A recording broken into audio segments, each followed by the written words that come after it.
Research methodology. There are a number of approaches for doing experiment like for example for reverse approaches and forward approaches. In reverse approaches, we study about proteins to DNA for diagnosis. And in forward approaches, we study about DNA to proteins for research lab. These are approaches that discuss in simple way. And next is problems.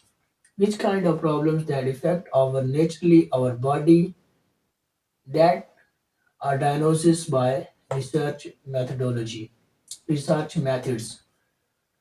Problems may be genetical and environmental. Genetically problems are two types: chromosomal, other are gene mutations. Chromosomal like syndrome a number of disease that we assign a name just syndrome and gene mutation known as less rare. For example, missense, nonsense, these are only misplacing of one gene. While others discuss about environmental that is infection and toxics.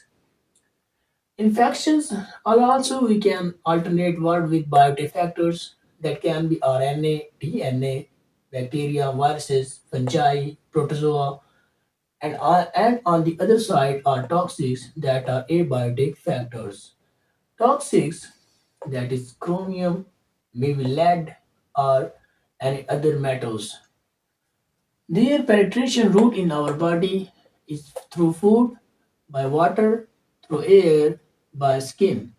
So these are penetration routes by which the toxics or infection enter into our body and affect our body. So these was approaches and problems that I discussed in this last step.